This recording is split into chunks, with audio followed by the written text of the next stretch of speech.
Yeah, that's exactly right with it. I feel the same way, that the way he sets it up is that it shows you that, like he says here, that each asana is a whole body practice where we can witness how things arise, how they are sustained, and how they dissolve or transform. And I think what's really interesting about that is that, and we start to understand that the asana is an experience, right? It's the way that we experience the postures, and it's going to be different for everyone. Yeah. So that's what makes it such an interesting concept, is that the same asana will affect everyone very differently. And not only that, but the way you move into it will be different based on, in your physical body, where your tightness is, which parts of your body are weaker, which ones are stronger. And that is also going to definitely affect where you put the weight, and what needs to be changed, which is why when I teach you, all of you, the principles, I teach you the 6 principles, and we'll dive into that. You already learned them, but I'm going to really put it very precisely now, that the 6 principles of movement, and also the 6 weakest links, which we covered, those are universal, because you don't know how people are experiencing the asana. So the best way to speak to everyone is by really knowing those 6 principles, because the physical body has the same components no matter where you move from.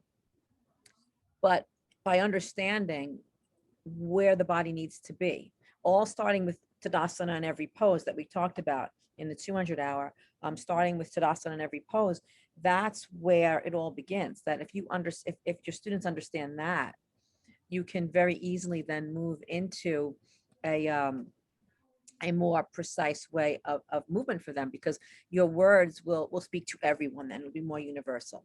And that's really what we need to do as teachers, is how do we find that universal concept, or that, or the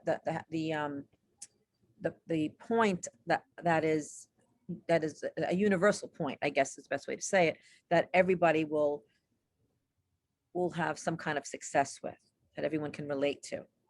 And I like that he talked about that he also spoke a lot about the grounding aspect of it. So where it says the base of support is the parts of the body that are on the ground, and through which the weight bearing forces are transmitted down to earth, resulting in some supporting energy generated upward into the body. So that's a very important point, because that's the whole give and take of weight distribution.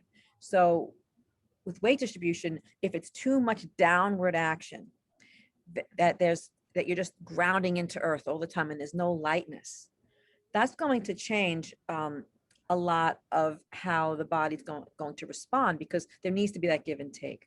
So for instance, with the hands, if you're grounding into your hands, like grounding into your hands, and it's all about, like, just pressing into the earth, and being supported by the earth, but not allowing earth to support you, then the lift of the arm bone, lifting the palm from that engagement of the arm bone plugging into its socket, the lift of the sternum to the chin, engaging the the shoulder girdle, so that you have a place of substance to lift from. So in essence, what's happening there is, physically, yes, you're creating the give and take of the yin and the yang energy, the active and the passive energy.